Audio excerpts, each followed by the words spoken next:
मैं फिर से आपको कहूंगा, आने वाले दिनों में देखेंगे अब ये बीजेपी को कम टारगेट करेंगे, शायद नेशनल कॉन्फ्रेंस कांग्रेस को टारगेट करेगी और कांग्रेस नेशनल कॉन्फ्रेंस को टारगेट करेगी, और फ्रेंडली अलायंस क्या है उस वक्त लोगों को समझ में आएगा। जम्मू कश्मीर में असेंबली चुनाव और इन चुनावों में आज हम भद्रवा की खूबसूरत वादियों में पहुंचे हैं। हमारे साथ एक प्रोमिनेंट चेहरा भद्रवा के हैं जिनका वोट बैंक अच्छा खासा भलेसा भद्रवा दोनों जगह है, और अगर ये चाहते तो इंडिपेंडेंट भी लड़ सकते थे, मगर इंडिया अलायंस का गठबंधन हुआ और चुनाव वैली में, खास तौर पर चुनाव वैली की बात करूं तो यहाँ पे इंडिया अलायंस का फ्रेंडली गठबंधन हुआ। ये चाहते तो इंडिपेंडेंट लड़ सकते थे, मगर इन्होंने क्यों नहीं लड़ा, इनसे बातचीत करने की कोशिश करेंगे। साजिद साहब, आप हमें बताइए कि इंडिया अलायंस का तो यहाँ पे फ्रेंडली गठबंधन है, आप चाहते तो आप इंडिपेंडेंट लड़ सकते थे। भद्रवा की बात करें या भलेसा की बात करें तो आपका अच्छा खासा वोट बैंक है। जब आपने यहाँ पे मीटिंग बुलाई थी तो उस समय भलेसा से हमने देखा था कि यहाँ जन सैलाब आया था। तो मुझे ये बताइए कि आप इंडिपेंडेंट कैंडिडेट क्यों नहीं खड़े उठे, हालांकि बाकी अगर कैंडिडेट उठे तो आप क्यों नहीं उठे? आपके वोटर्स तो आपके पीछे इंतजार कर रहे होंगे। सागर साहब, सबसे पहले आपका शुक्रिया, आपने टाइम दिया, आप भद्रवा में हैं आज, आपका मैं खैर मकदम करता हूँ इस इलेक्शन में। ये बहुत अहम सवाल है जो आपने किया कि अलायंस हुआ था, तो एक जो जी शऊर शख्स होगा जिसको सियासी थोड़ी बहुत समझ होगी तो वो इस चीज़ से बखूबी वाकिफ है कि एक अलायंस का मतलब है कि एक लोगों का कंसेंसस है, एक टॉप लीडरशिप से लेके जो है ग्रास रूट लीडरशिप तक जो है एक मैसेज जाता है कि भाई एक लोगों का कंसेंसस है।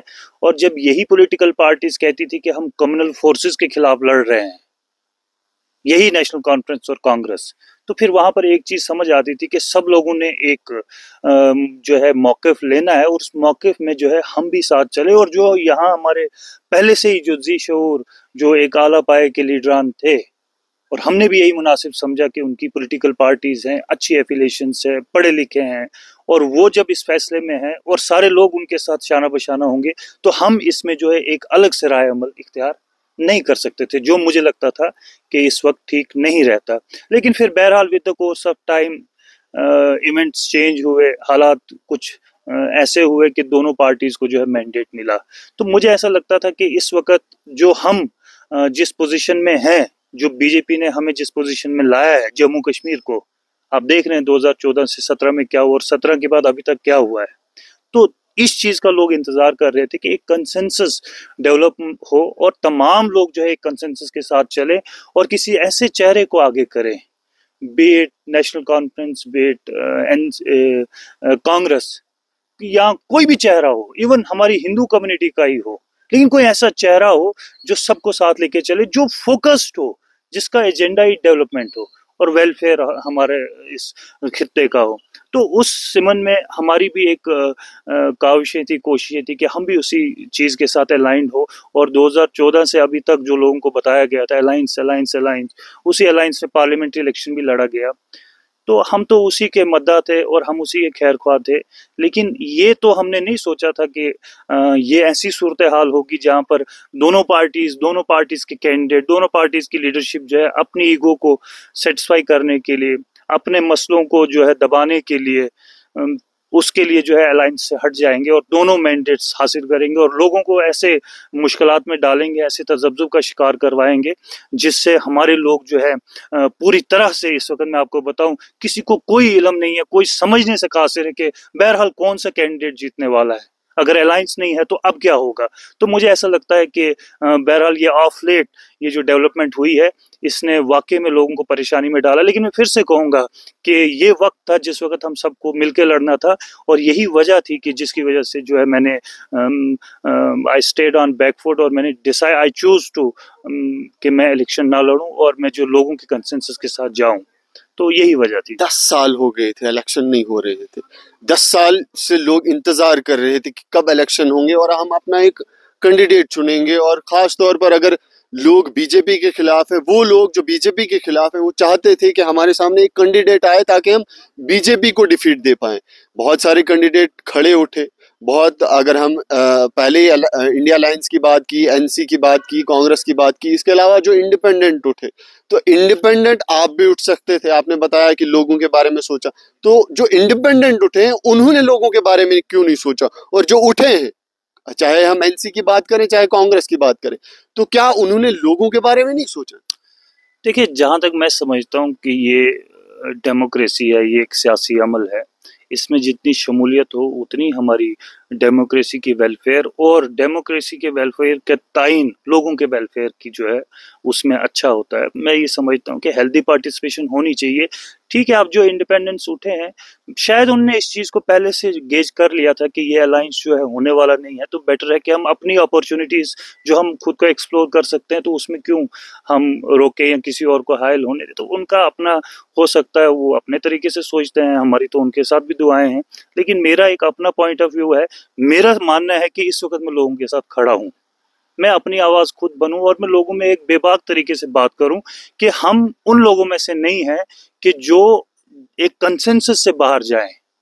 देखिए ना, इस्लाह जो है सबसे अहम चीज है। बहुत सारे लोग जो हैं आप जैसे लोगों को देख के अपना वोट डिसाइड करते हैं, तो आपसे जानना चाहूंगा कि हवा किस तरफ लग रही है आपको? नहीं, मैं फिर से कहूंगा कि ये एक ऐसी सिचुएशन है, एक ऐसा क्राइसिस इस वक्त खड़ा हुआ है, ना कि बदरवा बल्कि पूरे चिनाब वैली में। और ये क्राइसिस पार्टी लीडरशिप ने खड़ा किया है। अगर पार्टी लीडरशिप स्टैंड ले लेती तो हमें इस तरह से जो है इस वक्त सोचना ना पड़ता, हमारे पास कोई दूसरी राय ना होती। अब ये कोई क्यों ये सब किया गया मेरी समझ से बाहर। लेकिन जो आपने सवाल किया कि लोग थे, लोग साथ हैं, लेकिन मैं फिर से कहूँगा कि बहरहाल कभी कभी जो है कुर्बानी ज़रूरी होती है। हमें हमेशा जो है अपनी अना को, अपनी हिर्स को तो मुतमईन नहीं करना है। हमें तो कहीं ना कहीं जो है खुद को जो है सेक्रीफाइसेस तो देने पड़ेंगे, अपनी अना को कभी ना कभी पीछे तो रखना पड़ेगा। क्योंकि जब हम लोगों की बात करते हैं तो वहाँ फिर अपने आप को तो हम इस तरह आगे नहीं ला सकते कि जहाँ से फिर से लोगों का नुकसान हो। तो मैं ये समझता हूँ कि फैसले बहरहाल हम तक यही था, हमने ये किया। लेकिन मैं फिर से कहूँगा कि ये आने वाला वक्त तय करेगा कि ये जो हालात बनेंगे, ये किस करवट जो है ऊंट अब किस करवट। आप तो क्लियर कर दो कि हवा किस तरफ जा रही है। मैं ये कह रहा हूँ कि अभी तक हम कुछ कह नहीं सकते, लेकिन हाँ, ये जो हफ्ता होगा ये दोनों पार्टीज के लिए बड़ा अहम होगा। यानी इस हफ्ते के बाद क्लियर हो जाएगा कि हवा कहाँ है। आपको वैसे ही आपको चंद दिन बचे हैं, हफ्ता 10 दिन बचे हैं। तो अब ये जो जितना भी ये सूरत हाल बनी है, मुझे तो लगता नहीं कि किसी को कोई अबहम 10 दिन के बाद रहेगा। आपने डिसाइड किया है कि आप कौन सी पार्टी को सपोर्ट करेंगे? नहीं, मैं किसी पार्टी को सपोर्ट नहीं कर रहा हूँ। ठीक है, हमारी जंग बीजेपी के खिलाफ थी। उस जंग में हमने सोचा था कि ये नेशनल पार्टीज हैं और रीजनल पार्टीज हैं, ये अलाइंड होगी और हम कोई मुस्बत जो है एक सूरत हाल जो है तैयार होगी जिसका आउटकम जो है लोगों की फलाह। वोट तो आपने करना ही है, वोट तो करना है। या तो आपने नोटा को करना है या तो किसी पार्टी को करना है। हमने वोट करना है, हमने करवाना भी है। हमारी लोगों में एक बात है, हम रात दिन लोगों में उठते बैठते हैं। ऐसा नहीं है कि मैं इलेक्शन लड़ नहीं रहा हूँ, लेकिन मैं आपको बताऊं, मैं दोनों कम्युनिटीज में उठता बैठता हूँ। मेरी रात दिन लोगों से राब्ते हैं। लोग, अगर अब आज भी आप व्हाट्सएप या मैसेंजर खोलेंगे तो सैकड़ों की तादाद में लोगों के मैसेजेस हैं कि क्या करना है। लेकिन मैं इसमें कोई शक नहीं है, वोट हमने करना है। लेकिन ये आने वाला वक्त तय करेगा कि क्या वोट किया जाएगा, किसके हक में किया जाएगा, कौन सा कैंडिडेट जो है इस काबिल होगा जो कहीं ना कहीं कोई एक टफ फाइट दे सके। बट अभी एक हफ्ता है हवा बनने में। हाँ, बट मैं इससे भी गुरेज नहीं करूंगा कि ये जो सूरत हाल हुई है जहां पर हमें आज खुल के ये भी नहीं कह पा रहे हैं कि हम दोनों में से कैंडिडेट नंबर 2 कौन होगा। आप नंबर 1 को तो भूल जाएं, यहाँ पर तो नंबर 2 की जंग है।